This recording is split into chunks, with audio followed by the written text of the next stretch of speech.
If your hips feel tight no matter how much you stretch, and you want to finally unlock that flexibility without pain and frustration, then this video is for you. Whether you're struggling, touching your toes, getting into deep squats, or even getting up and down off the floor, these tips are gonna help. So let's see how we can move with ease, release tension, and feel more free in our body. Okay, so the first tip today is to stop overstretching and to start focusing on strength and mobility. Most people believe that hip flexibility is all about just keep stretching them, just keep opening your legs and hold that position and the flexibility will come. Unfortunately, this doesn't always work because there's other things going on in the body that we need to work on. Your muscles are not gonna let you stretch if it thinks that you're gonna end up in pain. So if your muscles aren't strong enough, your body is going to stop it. So working on the strength actually can help you to release and go a little bit deeper. Not only are we strengthening the muscles that we're stretching, but we're also strengthening the opposing muscles as well. So I'll give you an example with my arm here. Say we are trying to get flexible on, let's say the bottom, right? Let's say here, we're getting flexible in the shoulders, right? To reach back in our back bends. What's happening here is up here, it's tensing and it's tightening.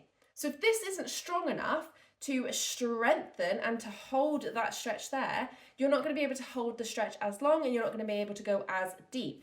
Okay, so you always need like the opposite muscle strengthening as well as keeping this one nice and strengthened so that we don't overstretch and end up in pain. This especially applies to the hip area. Your body isn't going to let you open up if it doesn't feel strong enough. And around the hips, there are so many different muscles that we need to work on. So working on your strength can actually help you to improve your flexibility. Tip number 2 is to focus on dynamic stretching. So instead of just jumping straight into a stretch, let's say frog pose, so we're opening up the hips, instead of jumping into these really deep hip stretches, we want to loosen the muscles first and get them warmed up. So it's a great idea to do dynamic stretching. This could be things like lunges, like hip swings, like bouncing your butterfly. These kind of movements really help to prepare the muscles and the joints before you get into that deep stretch. It makes the stretches way more effective and it means that you can then hold the stretches longer and actually go a little bit deeper. So make sure you're also adding in your dynamic stretching. Tip number 3 is to hold these stretches for a while. Okay, so I know I said don't just jump straight into a deep stretch, and I don't want you to do that. You need to warm up the body first, but once your body's warmed up, once it feels strong enough, once you've done a little bit of dynamic stretching, then you want to hold the poses for a few minutes. This can build up with time.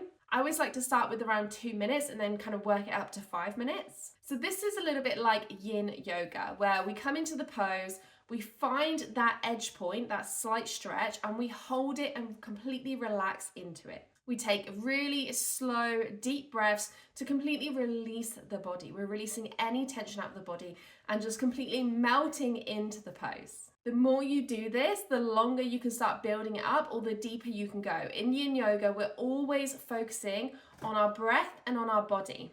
So if you find that your mind is wandering off, you bring your attention back, you focus in on your breath, but you also double check with your body. You always want to be feeling that slight stretch. So if you're not feeling it, you can go a little bit deeper.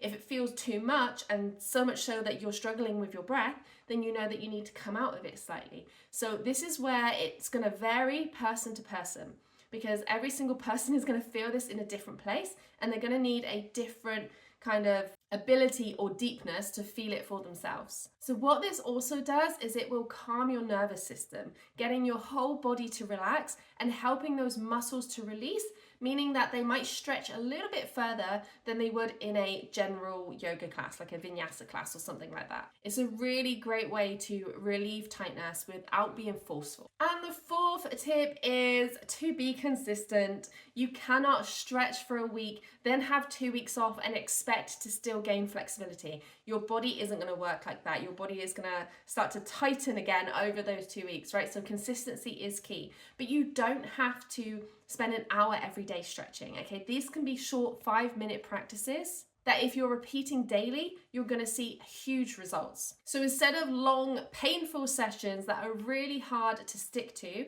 try to get shorter classes in, but every single day, and you will see a huge difference.